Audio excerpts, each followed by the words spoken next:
À un moment donné, j'étais à une instance, s'il faut le dire, de prise de décision dans un parti politique où j'étais vraiment dans une très bonne position.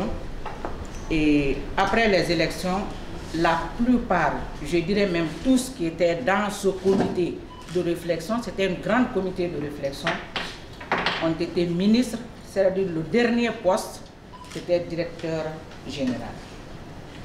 Mais j'ai fait un choix. Les réunions commencent à partir de 19 h après les bureaux. J'ai un bébé de 3 mois. Quitter le bureau, venir à la réunion, parce qu'il y a quelque chose qu'il faut éviter. Vous êtes là, je suis là, je dis, bon, je suis pressé, faites vite, il faut qu'on évite ça. Quand on s'engage pour quelque chose, il faut l'assumer. Pour la première fois, je suis venue. J'ai fait 1 semaine, 2 semaines, avec le même rythme. Abandonner mon bébé dans la main d'autrui de 7 h à 22 h. Donc j'ai fait mon choix. J'ai dit, je baisse les bras. Petit à petit, j'ai commencé à m'absenter et jusqu'à ce que j'ai abandonné la politique. Mais je n'ai pas abandonné de me battre. Je n'ai pas abandonné de me battre. Mais je me dis que vraiment, est-ce qu'il faut réussir en faisant de la politique? Est-ce qu'on peut avoir une autre voie pour réussir dans la vie sans faire de la politique? Donc j'ai fait mon choix. J'ai abandonné la politique, mais je me suis concentrée sur ma formation. Dieu merci, aujourd'hui, je suis docteur Fatoumata Sylla, la directrice générale de la recherche scientifique au ministère de l'Enseignement supérieur et de la recherche scientifique de la République. C'est un parcours pas très élogieux, mais très élogieux.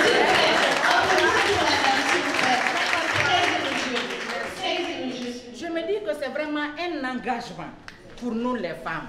Parce que tout repose sur nous. La famille, c'est sur nous. Il y a un problème dans la famille, c'est sur nous.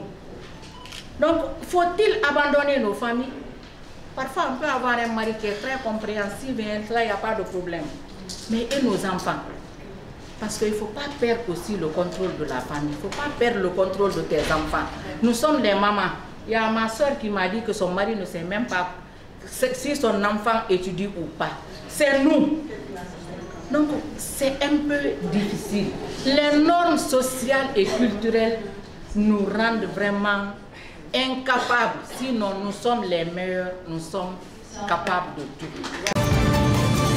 Éduqué à baisser le regard. On m'a toujours éduqué à ne pas hausser le ton. On m'a toujours éduqué à ne pas dire ce que je pense. Parce que moi, je suis une fille et mon frère garçon qui est à la maison, je vaux moins que lui. Parce que c'est lui le garçon, c'est lui l'héritier, il a tous les droits de se manifester, de se défaire. Mais moi, j'ai subi une éducation comme ça, où je ne parle pas de mes envies, je ne dis pas ce que je ressens, où j'ai appris à tout contenir.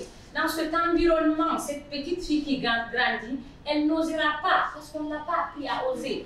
Elle ne lèvera pas les yeux parce qu'on l'a appris à les baisser. Elle n'osera pas le top parce qu'on l'a appris à la fermer. Et c'est compliqué si on n'agit pas sur toutes ces causes-là à s'attendre à un résultat où la fille elle s'affirme. Donc il faut qu'on agisse aujourd'hui sur cette éducation de base, sur cet environnement qui permettrait à la jeune fille de s'affirmer, d'être elle-même et d'exprimer ses envies, ses volontés pour capable de manifester et ses succès et ses réussites. Merci. Donc j'ai compris que le président du BL n'écartait pas tout ce qu'il racontait sur les médias. Donc tout de suite, je suis partie parce que je l'avais averti, parce que j'ai dit que vraiment, si je viens et que je trouve, j'ai une conviction. Donc c'est par cette conviction que je suis arrivée ici. Et si vraiment je trouve qu'on n'en est pas à la même idéologie, je serai obligée de partir et c'est ce que je fais. Tout à l'heure, on parle de la représentativité, on parle des femmes et autres. Moi, ce que j'allais ajouter est que au sein de mon parti, parce que je suis communicante du bureau des femmes du Bloc libéral. Au sein de mon parti, je lève la voix et je dis haut et fort qu'il y a la parité. Parce que vous n'êtes pas sans savoir que au CNT, c'est une femme qui représente le parti. Voilà, Seni Tonamou, elle est la représentante de notre parti. C'est un homme, non, c'est une femme. Ce qui veut dire qu'au Bloc libéral aussi, tout à l'heure, j'ai appris que ce que le président dit est en contradiction avec ce qu'il fait. Non, je m'inscris en faux et en faux, je dis. Le président, tout ce qu'il dit est en rapport de ce qu'il fait. Je voudrais bien appeler aussi les femmes ou les structures féminines à faire une association de femmes, de partis politiques et de la société civile très forte. Et identifier dans les partis politiques les plus représentatifs ou les organisations de société civile les plus représentatives les structures de femmes, les former et booster leur talent. Sur la question de la représentativité, elle vient avec le talent, elle vient avec de l'audace. C'est le plus important. Parce que les gens, s'ils sont formés sur les opportunités qu'elles vont saisir, je crois que c'est toujours facile.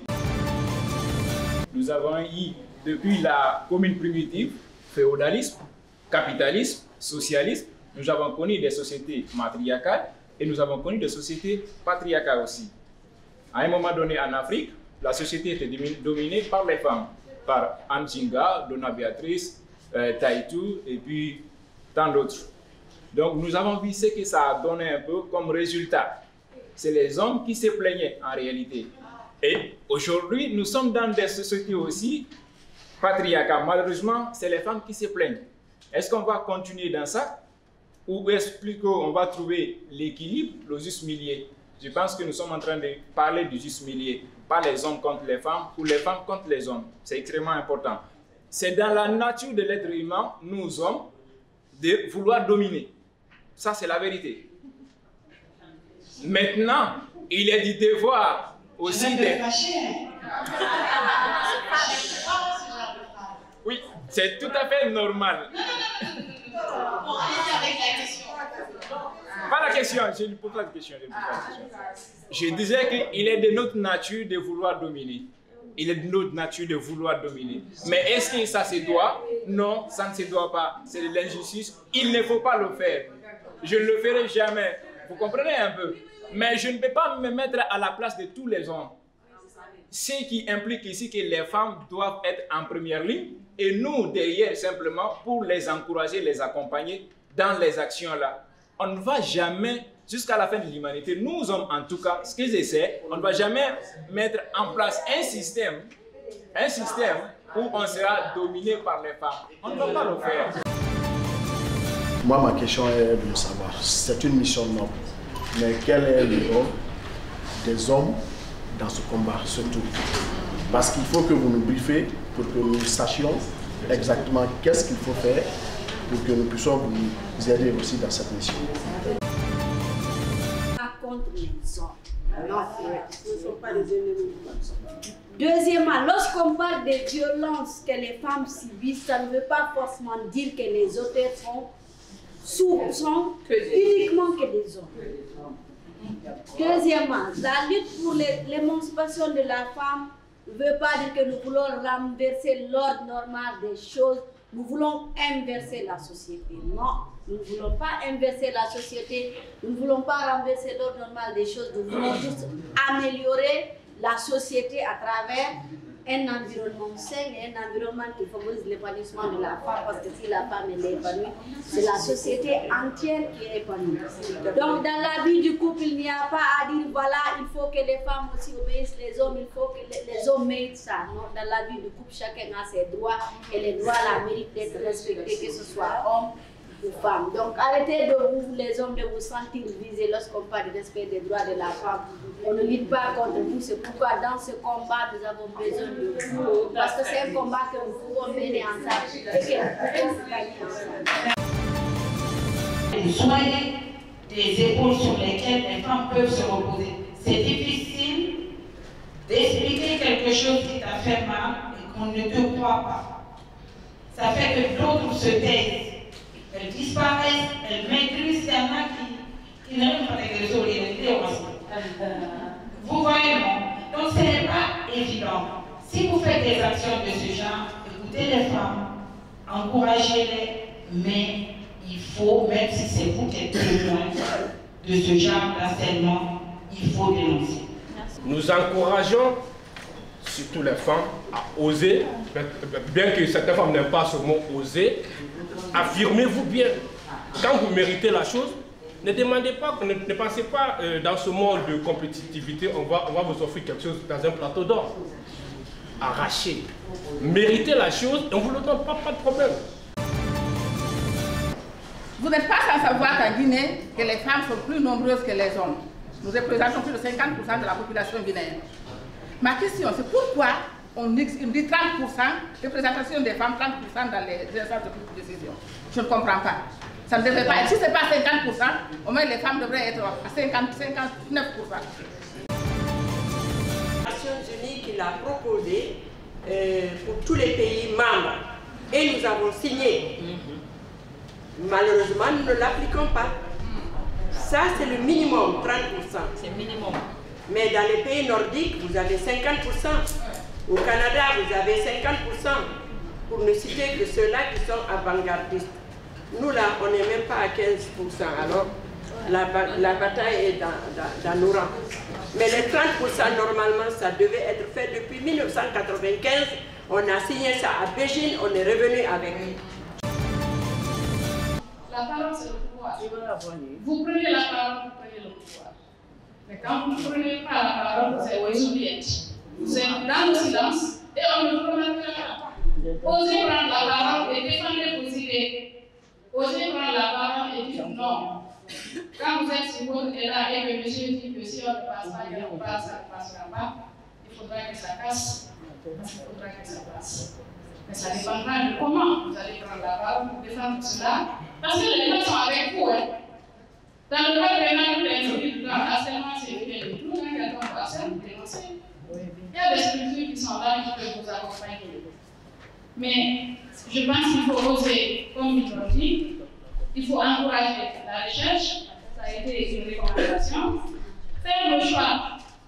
Il faut faire le choix dans la vie. En fait, ne vous enfermez pas dans quelque chose et se dire que si ce n'est pas ici, je ne pourrai pas m'en sortir. C'est un bel exemple qui est là. Madame la directrice de la recherche.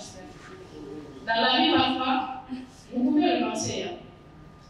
J'ai renoncé à un moment donné pour pouvoir rebondir quelques années plus tard. J'ai la même expérience qu'elle a partagée ici. À un moment donné, j'ai décidé de renoncer parce qu'il y avait les maternités, il y avait le foyer. C'était un peu compliqué, mais plusieurs années plus tard, j'ai su rebondir de mon pied, chacun peut faire le choix dans la vie. Quand c'est compliqué, sachez décider. Apprenez à choisir, pas pour abandonner évidemment, mais pour pouvoir rebondir du bon pied plus tard, tout en restant dans la formation, dans la remise en question. Et tout ça, c'est un équilibre. M. Wally le disait ici, c'est une question d'équilibre. Je voudrais juste partager l'histoire d'une amie dont le mari a payé les études, comme vous l'avez dit. M. Wally, paix à son âme, il est décédé. Mais quand il a fini de payer les études, après, la femme avait les plus grandes charges. Pourquoi? Parce que le monsieur, il n'a pas suffisamment de moyens. Et cela, on ne l'oblige pas. Si tu n'en as pas, tu ne peux pas donner. Tu peux donner ce que tu as. Mais cette femme qui l'a encouragée, qui l'a soutenue pour étudier, c'est une déesse. Elle enseigne, elle fait de la couture, elle revend des jus naturels pour soutenir sa famille. Et je vais vous dire, le monsieur est décédé. C'est une amie, elle m'a dit, tu vois, M. Bam m'a forgé. Il m'a appris à lutter. Il est parti de la naissance. Ce monsieur-là, il a aidé qui? Il a aidé sa famille, n'est-ce pas? Il est parti, mais sa famille ne va pas être détruite, elle ne sera pas disloquée. Pourquoi? Parce qu'il a aidé, il a forgé une personne qui l'a laissé. Il ne faut pas être glorieux de ça. Je dis qu'on est un homme en faisant ça. C'est être responsable. La responsabilité commence par construire sa famille. Construire sa famille, c'est élever sa femme. Quand vous élevez sa femme, vous allez élever votre famille. Ces messieurs-là